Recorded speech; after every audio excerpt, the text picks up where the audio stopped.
ये हम लोग चुनाव के समय ये कार्यक्रम नहीं कर रहे हैं, बल्कि इसके केवल 4 महीना पहले भी मैं आया था और आसपास के 3-4-5 ज़िले में भी कार्यकर्ता सम्मेलन किया था और वहाँ पर कार्यक्रम अच्छे हुए और सदस्यता अभियान भी हमारी गति तेज चल रही है।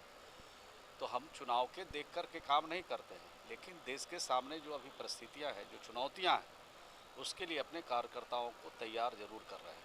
मंत्री जी, जिस तरह से महाराष्ट्र में देखा गया कि पार्टी में टूट हुई, क्या लगता है कि उसी के तर्ज पर बिहार में भी पार्टी की टूट के आसार दिख रहे हैं क्या? देखिए, भारतीय जनता पार्टी का दूसरा कोई काम बचा है?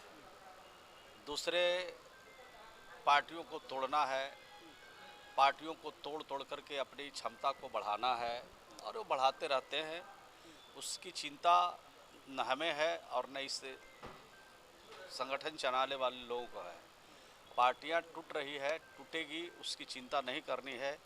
देश के सामने जो अभी चुनौती है महंगाई का, देश के सामने जो चुनौती है बेरोज़गारी का, देश के सामने जो चुनौती है जब संविधान जो खतरे में है, संविधान और देश की सभ्यता और संस्कृति को बदलने की जो कोशिश हो रही है, ये महत्वपूर्ण विषय है। इस पर हम लोग काम कर रहे हैं और 2024 में भाजपा से देश को मुक्त करने का जो अभियान है, इसको सफल बनाने के लिए हम लोग काम कर रहे हैं। क्या बीजेपी लगातार प्रयास कर रही है क्या बिहार में भी तोड़ने का, जिस तरह से तो महाराष्ट्र? सब जगह कर रही है, कोई नई बात थोड़ी है उनके लिए। अभी तो तोड़ फोड़ करके ही वो बड़े पार्टी अभी तक बने हैं और इसका खामियाजा उनको 2024 में भुगतना पड़ेगा। मूल जो मुद्दा है देश के सामने, जो चुनौती है, उसको भटकाने के लिए मूल विषय से इतर बात कह के देश में जो काम कर रहे हैं उसके लेकर के लोगों में काफ़ी आक्रोश है। पूरी देश की जनता तैयार है कि ये जुमलाबाज लोग हैं, ये कहते कुछ है करते कुछ है और इस बार उनको ठिकाने लगाना है, ये देश की जनता ने तय किया। बीजेपी यूसीसी जो लागू करने जा रही है, उस पर आपकी पार्टी की क्या है? क्या यूसीसी जिस तरह से पार्टी लागू कर रही है, हम लोग उसका विरोध करेंगे। देश में जिस तरह से नफरत का वातावरण पैदा करने की कोशिश हो रही है भारतीय जनता पार्टी को, उसका हम लोग विरोध कर रहे हैं और लगातार इसका विरोध पूरे देश में हो रहा है।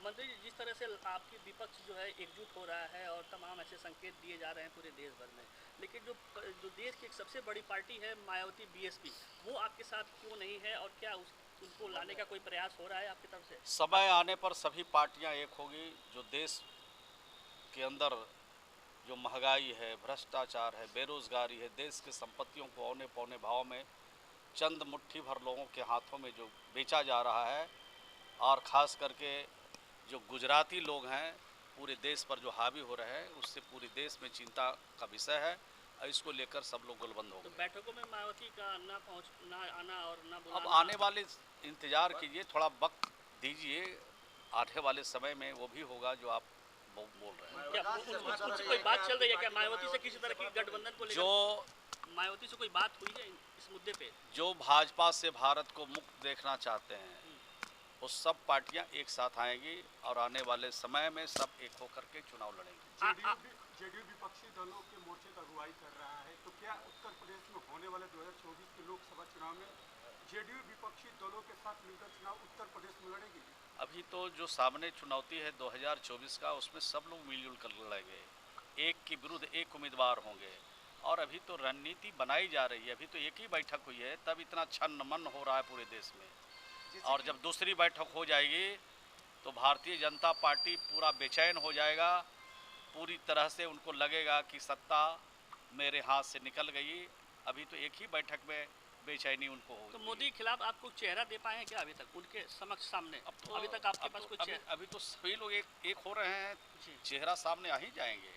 आप चिंता मत कीजिए, देश के लोग चुन लेंगे। देश के सामने जो चुनौती है उसका सब मिलकर के सामना हम लोग करेंगे। बहुत